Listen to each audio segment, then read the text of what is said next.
दोस्तों, महिला हो या पुरुष दोनों ही रात में इन 4 अंगों पर तेल जरूर लगाना। हम आपको एक ऐसा अंग बताएंगे जिस पर काफी लोग तेल लगाने से शर्माते हैं और आप सभी लोग जानते ही हैं।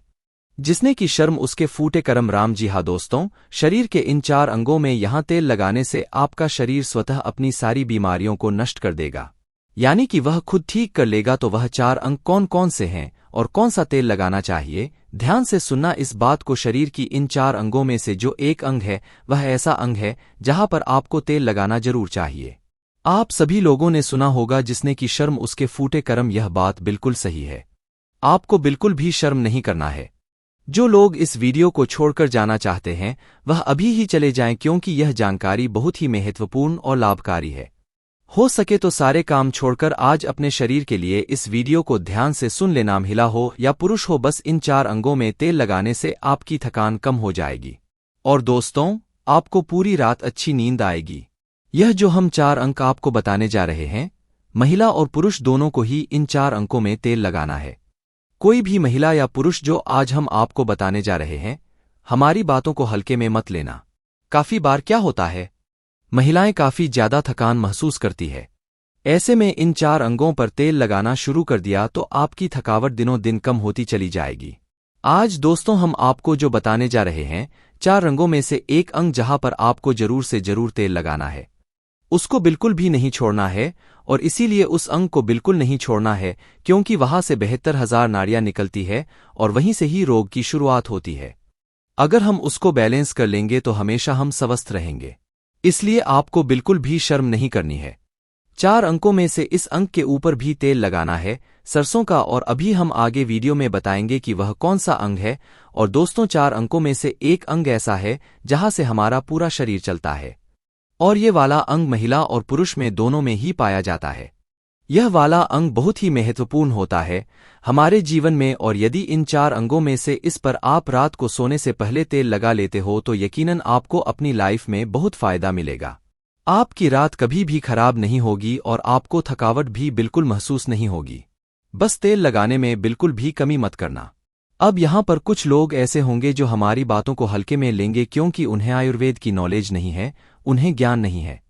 इसीलिए जो हम आपको बताने जा रहे हैं, शरीर के इन अंगों में आपके बिना शर्म किया तेल जरूर लगाना है। कोई भी मनुष्य हमारी बातों को बिल्कुल भी हल्के में लेने की भूल ना करे और इन 4 अंगों में तेल लगाने से पहले सबसे पहले यह उपदेश जरूर सुनना चाहिए। इस उपदेश को सुनकर आप अपने जीवन को सफल जीवन बना सकते हैं। दोस्तों, भगवान महात्मा बुद्ध का अनमोल विचार। एक दिन एक राजा भगवान बुद्ध के पास आया। बुद्ध के आश्रम में बहुत भीड़ थी। राजा ने भगवान बुद्ध से आग्रह किया कि वह एकांत में कुछ बुद्ध से कहना चाहते हैं। तथागत बुद्ध बोले, सर्वत्र एकांत है, यही बोलो। फिर राजा ने कहा कि मैं तथागत संन्यास लेना चाहता हूं। बुद्ध गंभीर हो गए। वे बोले कि तुम्हें संन्यास होने के लिए दीक्षा के पहले मेरी एक शर्त पालन करना होगा। राजा ने स्पष्ट किया कि जब दीक्षा लेनी ही है और संन्यास होना ही है, मुझे आपका सभी शर्तें मंजूर है। और फिर तथागत बुद्ध ने आदेश दिया और कहा, अपने कपड़े उतारो, अपने जूते उतारे और नग्न हो जाओ, और इसी नग्न अवस्था में अपने राज्य के राजमार्ग पर स्वयं को जूते मारते हुए चक्कर लगाकर आओ। राजा असमंजस में पड़ गया। तथागत बुद्ध यह क्या कह रहे हैं? मैं एक राजा हूं, इस तरह से मैं नग्न होगा और नग्न होकर अपनी ही सड़कों पर कैसे खुद को जूते मारते हुए चक्कर लगा हुआ हूं। लेकिन फिर भी राजा को संतुष्ट होना था, तो उन्होंने भगवान बुद्ध की शर्तें मान ली और वे वैसा ही करने के लिए निकल पड़ा। राजा ने वैसा ही किया। वह नग्न होकर स्वयं को जूते मारते हुए राजधानी की सड़कों पर दौड़ने लगा। और यहाँ उसके चले जाने पर शिष्यों ने बुद्ध से कहा कि जब हम आपसे दीक्षा लेने आए थे तब आपने तो ऐसी कठोर शर्तें नहीं लगाई थी, आप तो स्वयं करुणा अवतार है, फिर आपने राजा के साथ ऐसा कठोर व्यवहार क्यों किए? तब भगवान तथागत बुद्ध बोले, जब तुम लोग संन्यास लेने आए थे तब तुम्हारे अहंकार बहुत बड़े नहीं थे, इसलिए तुम लोगों से घर घर भिक्षाटन करवाकर ही काम बन गया। यह तो एक बड़े राजा है, इसका अहंकार भी बहुत बड़ा है, इसलिए जितनी बड़ी रोग उतनी बड़ी दवाएं, इसलिए जितनी बड़ी रोग उतनी बड़ी दवाएं, इसलिए महारोग की दवा भी अधिक शक्तिशाली होती है। इसी कारणवश मैंने इनका परीक्षा भी इतना कठिन किया है। राजा जब इस दशा में अपनी प्रजा के सामने से गुजरेगा तो उसका अहंकार चूर चूर हो चुका होगा। राजा ने शाम तक शर्तें पूरी कर ली और बुद्ध के चरणों में आकर गिर गया और फिर बोला, तथागत, अब तो मुझे आप दीक्षा देकर मुझे संन्यास करें। भगवान बुद्ध ने राजा के सिर पर मुकुट रखा और कहा कि अब तुम ही संन्यास लेने की जरूरत ही नहीं है। जाओ और कर्ताभाव छोड़कर साक्षी भाव से राज करो। अब तो तुम राजा हो चुके हो, अब तुम संन्यास राजा बन चुके हो। किस तरह से भगवान बुद्ध ने एक राजा को उपदेश दिया और राजा का जीवन धन्य हो गया। दोस्तों, यह छोटे से उपदेश से आपको क्या ज्ञान प्राप्त हुआ? स्वास्थ्य से संबंधित बहुत ही महत्वपूर्ण जानकारी। दोस्तों, यह हमारा शरीर की सबसे बना है, यह सबसे पहले जानना जरूरी है। और हमारे शरीर में कौन से 3 दोष पाए जाते हैं? हमारा शरीर 5 तत्वों से बना है और हमारा शरीर में 3 दोषी पाए जाते हैं, वास्तु दोष, पितृदोष और कफ दोष। इसे जानना जरूरी है क्योंकि यहां हर एक बीमारी का कारण होता है, क्योंकि हर एक बीमारी का जरिया ही 3 दोष है। इसलिए जानना जरूरी होता है। तो आपका शरीर का सबसे महत्वपूर्ण दोष ये 3 दोष है, पितृदोष, कफ दोष और वात दोष। अगर आपके शरीर का वात दोष गड़बड़ हो गया 60-70% बीमारी होगी। अगर आपके शरीर का पितृदोष गड़बड़ हो गया तो शरीर में 15 से 20% बीमारियां होती हैं, और आपके शरीर का कफ दोष गड़बड़ हो गया तो 5 से 10% बीमारी होती है। अब इन तीनों प्रवृत्ति हमारे शरीर में कब से कब तक रहती है? जब हम जन्म से बाल्य अवस्था में रहते हैं, यानी 0 से जब हमारा जन्म होता है और 14 साल की उम्र तक हमारे शरीर में दोस्तों इसकी प्रवृत्ति ज्यादा होती है। इस समय कफ ज्यादा बनता है। यह प्रकृति की देन है, इसलिए बनता है क्योंकि हमारा शरीर ग्रो करता है। बनना जरूरी है क्योंकि यह हमारे शरीर के बहुत ही महत्वपूर्ण अंग है। बस हमें ये ध्यान देना है, हम अपने बच्चों को ऐसी कोई चीज नहीं देना है जिससे उनका कफ और बढ़ जाए, क्योंकि बच्चे उस समय कुछ नहीं जानते। पेरेंट्स को जागरूक होना होगा। बस हमें अपने बच्चे को कुछ भी ऐसी चीज नहीं देना है जिससे उसका कफ और बढ़ जाए। बनाने वाली चीजें हमें उन्हें नहीं खिलाना है, नहीं तो क्या होगा? कफ से संबंधित जो 5 से 10% बीमारी है, जैसे टीबी, दमा, अस्थमा से जो फरेनिया, ये सारी बीमारियां इसकी वजह से होती है, जहां आपको ध्यान देना होगा। दोस्तों, तो हर पेरेंट को ध्यान देना होगा। और दोस्तों, वीडियो में आगे बढ़ने से पहले अगर तुम में से कोई जय जय बजरंगबली जी को मानता है, तो अगर सच में ही भक्त हैं, आप इस वीडियो को लाइक कर नीचे कमेंट बॉक्स में एक बार जय जय बजरंगबली लिख देना। बजरंगबली जी, जो भी भक्त कमेंट बॉक्स में जय जय बजरंगबली लिखता है तो उसके मन में जो भी मनोकामना है वह पूरी कर देना। दोस्तों, इसके बाद हम आगे वाली अवस्था में आते हैं। बाल्यावस्था से युवा अवस्था। युवा अवस्था हमारा कब से कब होता है? जब हम 15 साल से 60 साल के बीच में होते हैं। दोस्तों, इस समय हमारा युवावस्था होता है। इस समय हमारे शरीर में पित्त प्रवृत्ति सबसे ज्यादा होता है, सबसे ज्यादा पिता बनता है। इसलिए हमें यह ध्यान देना होगा कि हम ऐसी कोई वस्तु ना खाएं जिससे हमारा पिता बढ़ जाए। अगर हमारे शरीर में पित्त बढ़ जाएगा तो दोस्तों हमारे शरीर में 15 से 20% बीमारियां, गंभीर बीमारियां होती हैं। इसके बाद हमारा आता है वृद्धावस्था। 60 साल की उम्र हमारा वृद्धावस्था होता है। इस समय हमारे शरीर में वात बढ़ता है और वात से संबंधित 60 से 70% बीमारियां हमारे शरीर में होती है। तो आपको ऐसी कोई चीज नहीं खाना है जिससे वातरोग बढ़े। तो दोस्तों, यहां आप समझ गए कि आपके शरीर में 3 दोष का क्या रोल है। इसलिए इन 3 दोष संबंधित जो भी जानकारी जहां से मिले, जैसे मिले, उसे हासिल कर लीजिए और हासिल करके अपने जीवन में उतारें।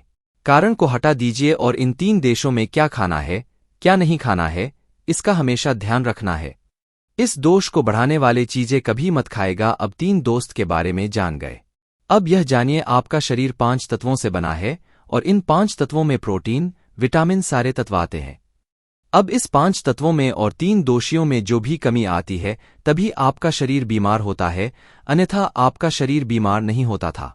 अब आप समझ गए आपका शरीर बीमार होने का क्या कारण है। जैसे कुछ लोग रोते हैं, दोस्तों, भगवान ने हमें यह कष्ट दे दिया, भगवान ने हमें यह बीमारी दे दिया, हमें गैस्ट्रिक अल्सर हो गया, हमें थायराइड, ब्लड प्रेशर, शुगर हो गया। क्यों हो गया? भगवान ने नहीं दिया, आपने खुद पाला है। जब आपको प्रकृति कहता है कि खाना खाने का नियम पालन करिए, पानी पीने का नियम पालन करें, इस प्रकृति का नियम पालन करिए, तो आप क्यों नहीं कर रहे हैं? जबकि हमारा शरीर उसी तत्व से बना है, प्राकृतिक तत्वों से ही बना है। हमारा शरीर भी पानी से ही तो बना है, खाने से ही तो बना है, पोषक तत्वों से ही तो बना है। ये सारे नियम का आपको पालन करना होगा।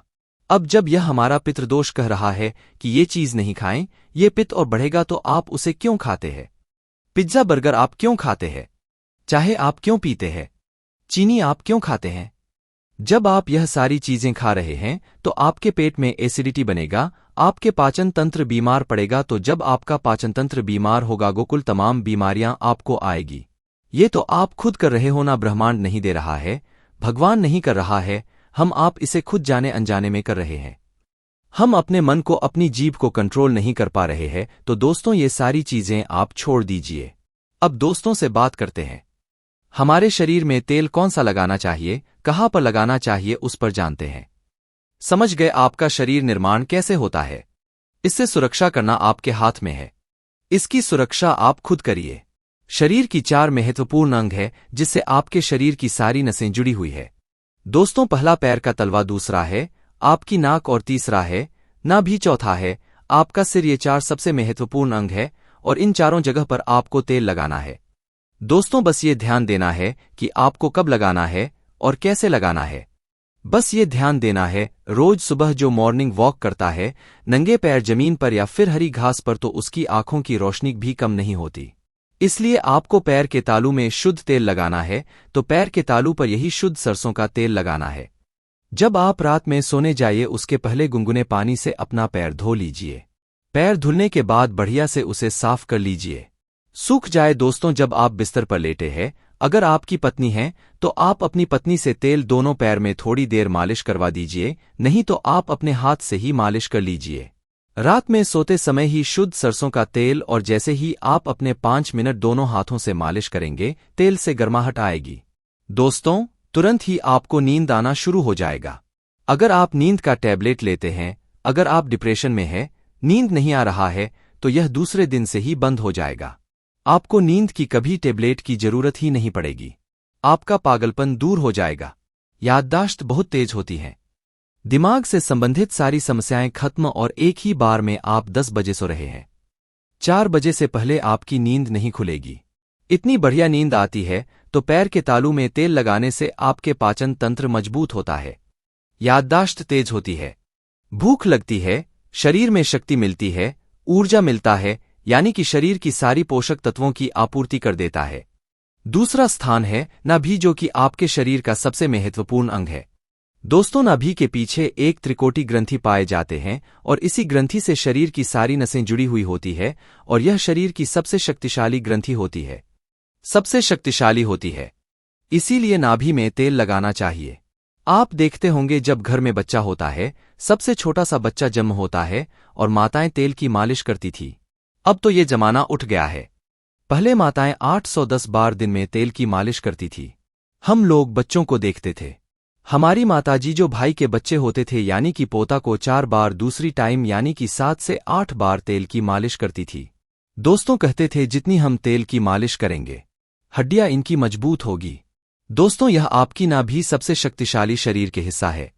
इस नाभि में उस समय जब माताएं तेल की मालिश करती थी तो उनकी नाभि को फूंक मारती थी। फूंक मारने के बाद उसमें तेल लगाती थी, साफ करती थी। तो दोस्तों आपको नाभि में तेल लगाना है। कि किसका तेल लगाना है? शुद्ध सरसों का तेल लेना है, और रात में सोते समय आपको नाभि में तेल लगाना है। जब आप नाभि में तेल लगाते हैं तो उसके फायदे कितने हैं आप जानकर चौंक जाएंगे। दोस्तों आपको बढ़िया से नींद आएगी, दिमाग से संबंधी कोई समस्या नहीं होगी, आपका पाचनतंत्र एकदम स्ट्रांग बना रहेगा।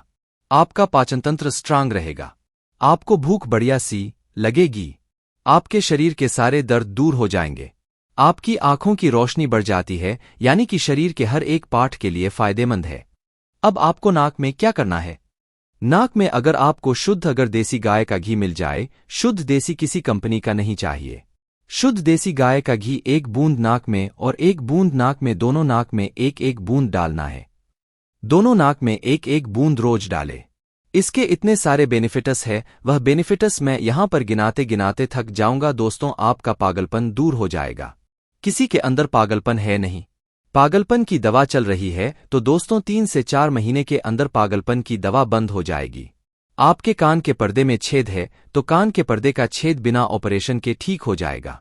सिर्फ 3 से 4 महीने में, बाकी कोई दवा ऐसे नहीं बनी जो आपको ठीक कर दे। आपको नींद की समस्या है, नींद की समस्या दूर हो जाएगी। याददाश्त कमजोर है, याददाश्त आपकी तेज हो जाएगी। शरीर में कमजोरी है, शरीर की कमजोरी दूर हो जाएगी। जो काम आपको कभी पूरे भविष्य में नहीं होगा, जुकाम, सर्दी, खांसी, नाक से संबंधित है, जितने भी बीमारी है, आपको नहीं होगा। अब एक बात और है, जहां से आपका शरीर पूरा ब्रेन जुड़ा हुआ है। आपको अपने सर में सरसों का शुद्ध किसी कंपनी का आप मत लीजिए। ये शुद्ध सरसों का तेल आप अपने सर में लगाइए। जैसे ये शुद्ध सरसों का तेल आप अपने सर आसानी से इसे थपथपा पाएंगे। दोस्तों, नींद आना आपको शुरू हो जाएगी तो आप खुद देखिए नींद लाने में कितने रोल है। तो दोस्तों, आपको सिर में तेल लगाने से सोते समय कितने सारे प्रॉफिट है। आपका जो बाल पक रहा होगा वो भी रुक जाएगा। आपको नींद बढ़िया से आएगी, इतनी बढ़िया से आएगी कि क्या बताएं। दिमाग की याददाश्त पावरफुल होगी, शरीर की शक्ति बढ़ेगी, शरीर की कमजोरी दूर हो जाएगी, आपका पाचन तंत्र मजबूत हो जाएगा, यानी कि शरीर की सारी शक्तियां आपको मिलेंगी। दोस्तों, ये 4 अंगों पर यह तेल आप जरूर लगाएं या देसी घी आप नाक में डालें। यह प्रक्रिया आप अपना लीजिए, आपका शरीर स्वस्थ अवनी रोग हो जाएगा। जैसे हमने कहा कि यह हमारा शरीर है, हमारा शरीर हमारे ऊपर डिपेंड है। तो दोस्तों, अभी तक हमने आपको जो भी बात बताई वह बात बहुत ही ज्यादा हमारे शरीर के लिए लाभदायक है। हो सके तो दोस्तों, जल्द से जल्द हमने जो आपको बात बताई है उसे फॉलो करें। निश्चित रूप से आपको लाभ मिलेगा। स्वस्थ रहें, सुरक्षित रहें। धन्यवाद दोस्तों।